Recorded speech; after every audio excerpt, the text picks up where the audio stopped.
You're standing on a dock when the storm finally rolls in. Thunder doesn't just rumble in the distance anymore. It cracks right over your head. The sky flashes white, the lake lights up like a giant mirror, and a bolt of lightning slams straight into the water. The surface explodes and rings and ripples, and then, somehow, everything goes back to calm.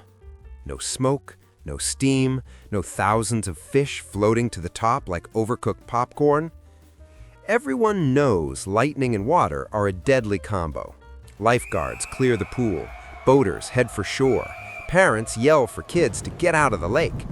But here's the question almost nobody asks out loud. If water conducts electricity so well, why doesn't every thunderstorm turn a lake into a giant underwater electric chair? How the hell do fish swim through this and just keep going? Think about that. Let's start with the obvious thing nobody notices. Lightning is shallow.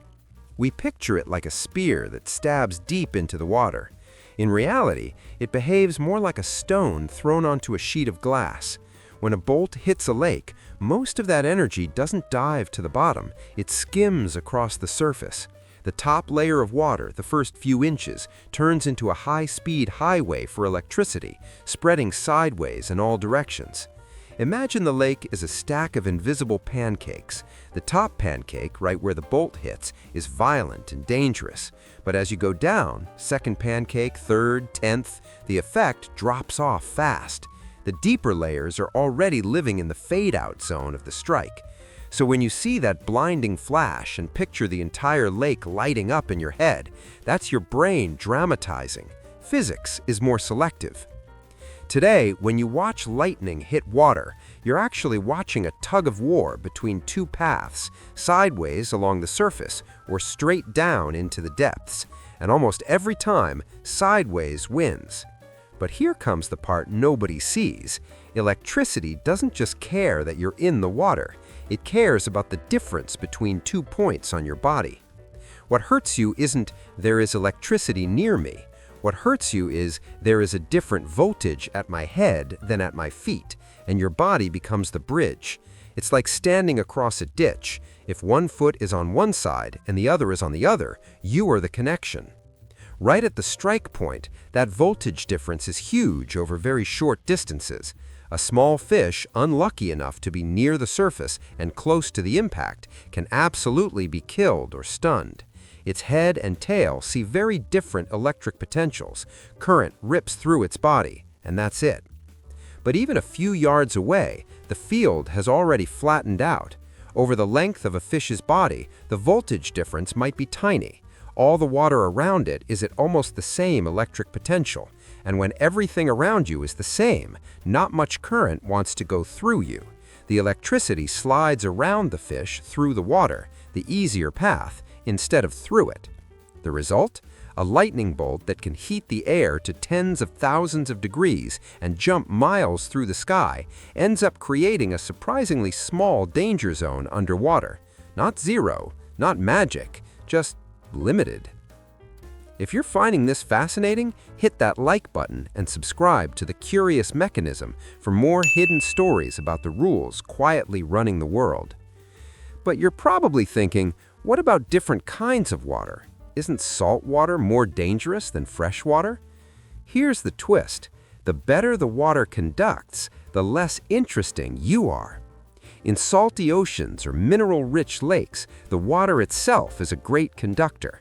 That means the easiest route for the current is to stay in the water, not detour through small bodies in it. Picture a 6-lane highway right next to a narrow side street. Almost all the traffic stays on the highway. Fish, in this analogy, are the side streets. Now comes the invisible part, the real engineering, only here, the engineer is physics and behavior. Fish don't read lightning safety brochures, but they do respond to storms. Pressure drops, the surface gets rough, light changes, sound gets ugly. Many species naturally move deeper when things get wild up top. Instinct pulls them away from the exact layer of water that's about to become an electric racetrack. They're not dodging volts on purpose. They're just following a pattern that, by coincidence, acts like a safety system. And here's the uncomfortable truth. Humans are terrible at this game. We like being exactly where lightning is most dangerous, tall, at the surface, often holding metal, often near the highest points around. A person standing in a lake or on a boat during a storm is basically volunteering to be part of the circuit. Your height, your posture, your contact with water and metal all combine to make you a much better target than a fish 3 meters down minding its business.